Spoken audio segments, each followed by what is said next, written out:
మీ పేరేంటి? మీరెక్కడి నుంచి వచ్చారు? అండ్ మీరు ఏ కోచింగ్ తీసుకుంటున్నారు? నా పేరు Chaitanya. I'm from Telangana, Mahabubabad district అనమాట. And I'm taking to the group 2 coaching. So ఈ గ్రూప్ 2 కోచింగ్ తీసుకోవడానికి మీకు ఇన్స్పిరేషన్ ఎవరు? Special inspiration is my dad. My dad is an government employee, government teacher. And from him I have get in to the service sector, public.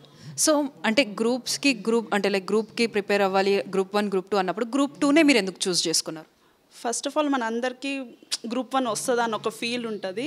So ఇందులో join అయినప్పుడు we can crack civils కూడా అలా అలా అనిపిస్తుంది. ఆ వేలో మనకి teach చేస్తారనమాట, థాట్ చేస్తారు. In that way we can crack. So merit minds join అయిన తర్వాత మీకు ఇక్కడ ఉన్నటువంటి కోచింగ్ కానీ, ఇక్కడ ఫ్యాకల్టీ ఇస్తున్నటువంటి కోచింగ్ కానీ మీకు ఏ విధంగా అనిపించింది? కోచింగ్ అనేది బాగా ఇస్తారు, క్లాసెస్ కూడా టైంకి జరుగుతుంది, ఫ్యాకల్టీ కూడా టైంకి వస్తారనమాట. అండ్ వాళ్ళు ఇచ్చే నోట్సెస్ కొంచెం మంచిగా ప్రిపేర్ అయ్యి మన సెల్ఫ్గా ఒక 2 hours స్పెండ్ చేసే ప్రతి ఒక్క సబ్జెక్ట్ మీద, then we can really achieve what we deserve and what we want to become. So like there are many aspirants like you. So వాళ్ళకి మీరు మెరిట్ మైండ్స్ నుంచి ఏం సజెషన్ ఇస్తారు? డెఫినెట్లీ నేనేం చెప్తా అంటే, అదర్ ఇన్స్టిట్యూట్స్ అనుకంటే ఈ ఇన్స్టిట్యూట్లో ఏంటంటే వీక్లీ ఎగ్జామ్స్ కండక్ట్ చేస్తారు అండ్ మంత్లీ టెస్ట్ సిరీస్ కూడా ఉంటాయి అన్నమాట. సో ఇక్కడ జాయిన్ అవ్వడం బెటర్.